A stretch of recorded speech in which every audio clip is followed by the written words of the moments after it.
কৃষ্ণ কৃষ্ণ ভগবান্ধব আতয়াই মাতৃসকল নমস্কাৰ সুপ্ৰভাত। শ্ৰীকৃষ্ণ গীতাৰ তৃতীয় অধ্যায় কৰ্মযোগৰ পৰৱৰ্তী কীৰ্তন ভাগ আগবঢ়াইছোঁ। জয় গুৰু শংকৰ, জয় শ্ৰীকৃষ্ণ। ইয়াৰ আগতে কৃষ্ণই অৰ্জুনক জ্ঞানৰ প্ৰশংসা কৰিছিল যে কৰ্ম কৰিলেহে জ্ঞান বাঢ়ে আৰু সেই জ্ঞানক আলম কৰি ঈশ্বৰক ভক্তি কৰিব পাৰি। এই কৰ্মভাগ নিষ্কাম কৰ্ম কৰিলে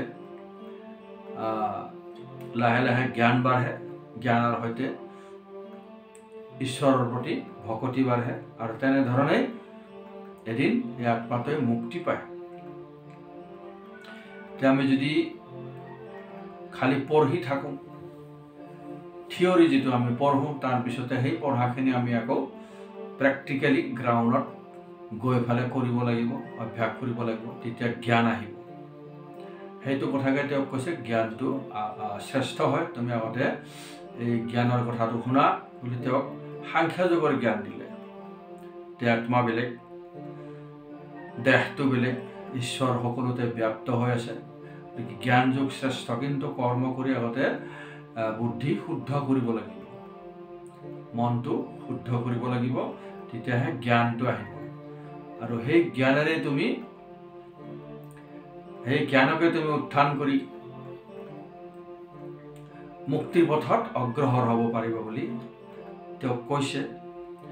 অৰ্জুনে তাৰ মাজতে প্ৰশ্ন কৰিছে, যদি জ্ঞান যোগে শ্ৰেষ্ঠ হয়, ব্ৰহ্মক চিন্তা কৰি যদি আত্মাৰ মুক্তি হয়, তেনেহ'লে বা ব্ৰহ্মক আৰাধনা কৰিয়ে যদি আত্মাৰ মুক্তি হয়, তেনেহ'লে মোক এনেকুৱা ধৰণৰ যুদ্ধৰ লিখীয়া হিংসাত্মক কৰ্মত কিয় খটুৱাবলৈ বিচাৰিছা? তো অৰ্জুনে বুজি নাপায়, তেনেধৰণে প্ৰশ্ন কৰিছে। ইয়াৰ পিছত কি কৈছে শ্ৰীকৃষ্ণই শুনোৱা হওক। কৃষ্ণে বোলে যে কাৰণে কহো হেতু তাৰ, তোমাৰ শোকৰ দেখো নাহি পাৰাপাৰ। শোক গুচাইবা নপাৰয় একোমতে, এতে কতে সাংখ্য জ্ঞান দিলো প্ৰথমতে। কৃষ্ণই কৈছে তাৰ কাৰণ আছে। তোমাক জ্ঞান যোগ শ্ৰেষ্ঠ বুলি কিয় কৈছো?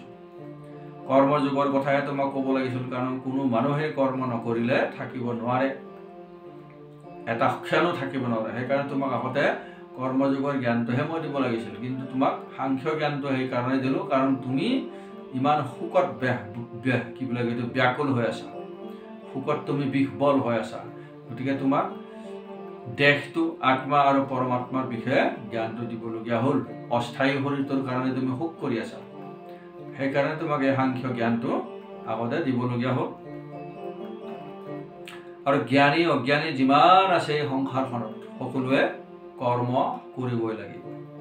মনুষ্য জন্মৰ কথাটো বাদেই এই পশু পক্ষীবিলাকেও নিজৰ পেট পালনৰ কাৰণে কৰ্ম কৰিবলগীয়া হয়। সিহঁতো এটা ক্ষণো এনে থাকিব নোৱাৰে। শুই থকাটো কৰ্ম, বহি থকাটো কৰ্ম, খোৱাটো কৰ্ম, পঢ়া কৰ্ম, কাম কৰা কৰ্ম, সকলো কৰ্ম। মুঠতে শৰীৰটোৱে এনেকুৱা এটা পল নাই, এনেকুৱা এটা সময় এনে যে আছে, এনেকে আমি ক'ব নোৱাৰোঁ। প্ৰতিটো ক্ষণতে আমি বা আমাৰ শৰীৰটোৱে কৰ্ম কৰি থাকে। প্ৰকৃতিৰ তিনি গুণ স্বভাৱ পূৰ্বৰ, সকলো গুণৰ অৱশ্য লোক চৰাচৰ। গুণে থাকি কৰে শোভা শুভ ধৰ্ম ধৰ্ম, পূৰ্বৰ সংস্কাৰ যে আপুনি কৰে কৰ্ম।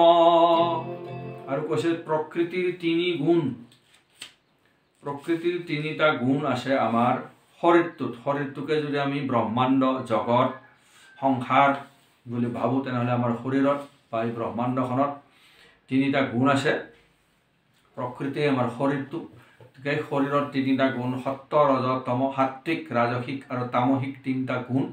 আৰু সেই গুণৰ অধীনত থাকি আমি কৰ্ম কৰিবলগীয়া হয়। সাত্বিকটো সততা গুণ, সত্য, শুদ্ধ, পবিত্ৰতা যিটোত থাকে সেইটো সাত্বিক গুণ, য'ত জ্ঞান বাঢ়ে, ঈশ্বৰক উপাসনা কৰিবলৈ সহায়ক হয়, সেইটো হ'ল সাত্বিক গুণ।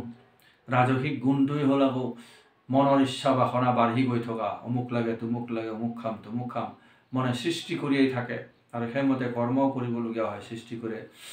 তাৰপিছত আকৌ তামসিক গুণটো যিটো অন্ধকাৰ, অবিদ্যা, অজ্ঞানতা, এই তিনিটা গুণ আমাৰ প্ৰকৃতি আমাৰ শৰীৰটোতে আছে আৰু সেই গুণবিলাকৰ তাৰতম্যতাৰ ফলতে আমি কৰ্ম কৰি থাকোঁ। কাৰোবাৰ সাত্বিক গুণ বেছি হৈ যায়, সাধু ভন্ত হৈ যায়, কিছুমান ৰাজসিক গুণ হৈ যায়, ধন ঐশ্বৰ্য বঢ়াই গৈ থাকে, সদায় যেন জীয়াই থাকিম আমি এনেধৰণে মানে ভাবি লয়। তাৰপিছত আকৌ তামসিক গুণটো একেবাৰে যিবিলাকে বাছ বিচাৰ নকৰে, যাৰ মানে ভাল বেয়া বিচাৰ কৰাৰ শক্তি নাথাকে, খালি খাই শুই আৰু আনৰ পৰা যেনেকৈ হ'লেও ধাহিমুহি খাবলৈ বিচাৰে। 100 টকাৰ কাৰণে মানুহ মাৰি দিব পাৰে, কাৰণ পেটটো পুহিব লাগে, মদ খাব লাগে, মাংস খাব লাগে, এনেকুৱা ধৰণৰ গুণবিলাকে তামসিক গুণ। এই তিনিটা গুণেই আমাৰ শৰীৰৰ ভিতৰত, আমাৰ প্ৰকৃতিৰ ভিতৰত, আমাৰ এই ব্ৰহ্মাণ্ডখনৰ ভিতৰত আছে আৰু সেইবিলাকৰ বশীভূত হৈ আমি শুভ অশুভ, ধৰ্ম অধৰ্ম এইবিলাকৰ কৰ্ম আমি কৰি থাকিবলগীয়া হয় আৰু তাৰ লগতে আমাৰ সংস্কাৰ হৈ যায়। এনেকৈ এই জীৱনত আমি যদি বেয়া কাম কৰিছোঁ, সেই বেয়া কামৰ সংস্কাৰটো আমাৰ লগতে গৈ আকৌ অনাগত যিটো জীৱন আমি পাম, আত্মাটোৱে গৈ পেলাই আৰু এটা শৰীৰ ধাৰণ কৰে, সেই জীৱনটোতো সেই এনেকুৱা ধৰণৰ নিকৃষ্ট কৰ্মই কৰি থকাৰ অভ্যাসটো তাত আকৌ আহি যাব। সেইটো কৈছে পূৰ্বৰ সংস্কাৰো মানুহক কৰ্ম কৰে। এতিয়া আমাৰ কিমান শত শত জনম আমি পাৰ হৈ গৈছোঁ, সেই জনমবিলাকৰ যিবিলাক সংস্কাৰৰ যিটো ফল, ভাল বা বেয়া কৰ্মৰ ফল, এইবিলাক আমি এই জীৱনত, এই বৰ্তমান জীৱনত আমি ভুগিবলগীয়া হয় বা সেইবিলাক কৰ্মৰ সংস্কাৰবিলাক আমাৰ এই জীৱনত আকৌ উদ্ভৱ হৈ যায়, আকৌ সেইমতে আমি কৰ্ম কৰি থাকোঁ। যেতিয়ালৈকে ঈশ্বৰৰ ওপৰত আস্থা নাথাকে, বিশ্বাস নাথাকে, ঈশ্বৰৰ সাৰথি আমি নকৰোঁ, তেওঁৰ নাম জপ নকৰোঁ, তেতিয়ালৈকে আমাৰ এই পাপবিলাক কেতিয়াও নষ্ট নহয় বুলি কৈছে। এই কৰ্মবন্ধনত বান্ধ খাই জনম মৰণ চক্ৰতে আমি ঘূৰি ফুৰিব লাগিব বুলি কৈছে। স্বৰূপে অজ্ঞানী বোলে মই জ্ঞানশীল, কৰ্মেন্দ্ৰিয় নিৰোধিয়া কৰ্ম কইৰিল, কিন্তু কোনো মন বিষয়ত আছে যাৰ, যতে চিন্তন ধ্যান কপট আচাৰ, জ্ঞান ধ্যান কৰ্ম তাৰ সকলে সে মিছা, ইন্দ্ৰি লয়া মন চলে আপোনাৰ ইচ্ছা। যিসকলে নিষ্কাম কৰ্মৰ কথাটো ঈশ্বৰে কৈছে, বোলে কৰ্মৰ কোনো ইচ্ছা বাসনা নকৰাকে, ফলৰ বাসনা নকৰাকে কৰ্ম কৰা, ইন্দ্ৰিয়বিলাকক বশীভূত কৰা, আগতে অভ্যাস কৰা, কৰ্ম ইন্দ্ৰিয়, জ্ঞান ইন্দ্ৰিয়, পঞ্চতন্মাত্ৰ এইবিলাকক মনৰ সৈতে নিৰোধ কৰিব লাগিব। মনে নিৰোধ কৰিব লাগিব ইন্দ্ৰিয়বিলাকক, কাৰণ ইন্দ্ৰিয়ৰ তলত অধীনত আছে কৃষ্ণ, মনৰ অধীনত আছে ইন্দ্ৰিয়বিলাক।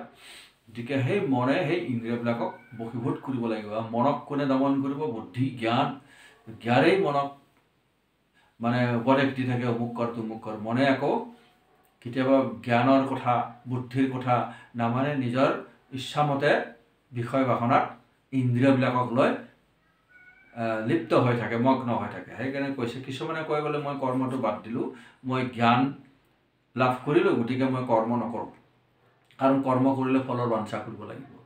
এনেকুৱা ধৰণে মানুহে কিছুমানে জ্ঞানৱন্ত লোকসকলে এনেকৈ ধৰণে ঘূৰি ফুৰে, কিন্তু নিজৰ পেটটো পুহিবলৈ কিন্তু খুজিব লাগিব। যিবিলাক জ্ঞানৱন্ত সাধু সন্ত মহন্ত হয়, তেওঁলোকেতো কেতিয়াও কাকো নোখোজে, সেয়া ঈশ্বৰৰ কৃপা হৈ যায় তেওঁলোকৰ ওপৰত।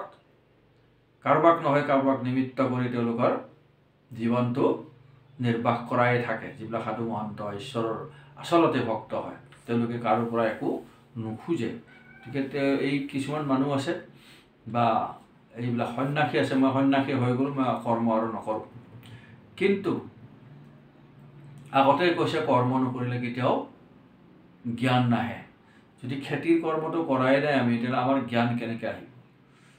খেতিৰ কৰ্মটো কৰিলেহে, প্ৰেক্টিকেলভাৱে খেতি কৰিলেহে জ্ঞানটো আহিব।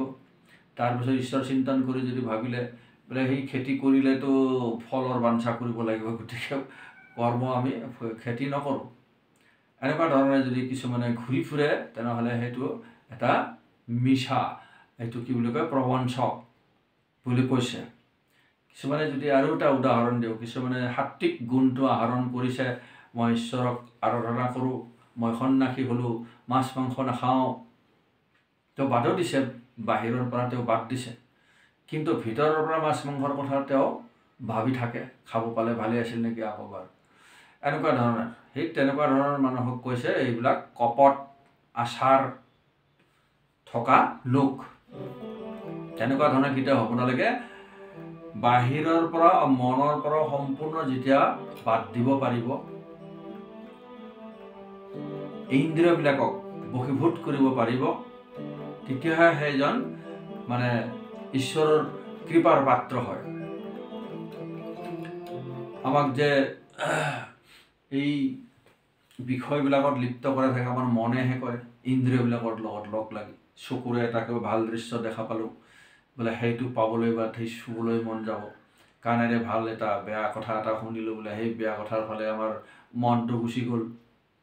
গতিকে ইন্দ্ৰিয়বিলাকেই মনৰ সৈতে মিলি ভাল বেয়া কৰ্ম কৰাই থাকে, আৰু সেই ইন্দ্ৰিয়বিলাককেই মনৰ সৈতে বশীভূত কৰাৰ চেষ্টা কৰিব লাগে বুলি কৈছে অৰ্জুনক।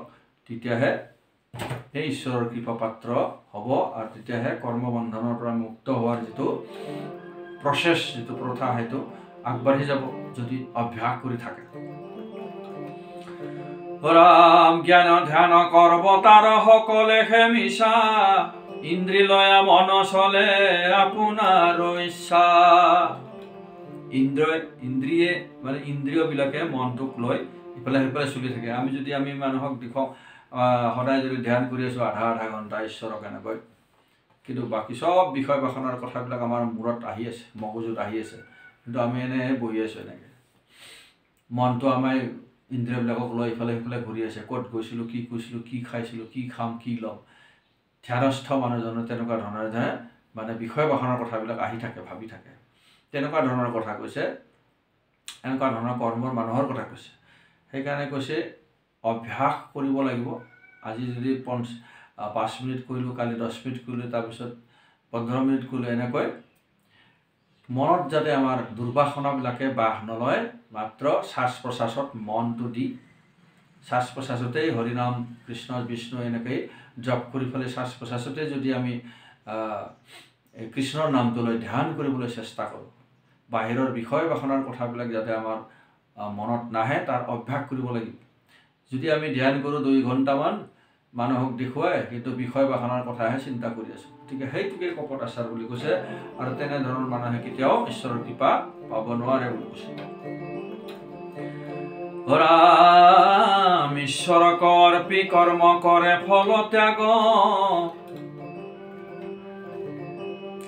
সেহি মুক্ত যোগী যে পুৰুষ মহাভাগ, জ্ঞানক ভক্তিক কৰ্মে সাধে নিৰন্তৰ,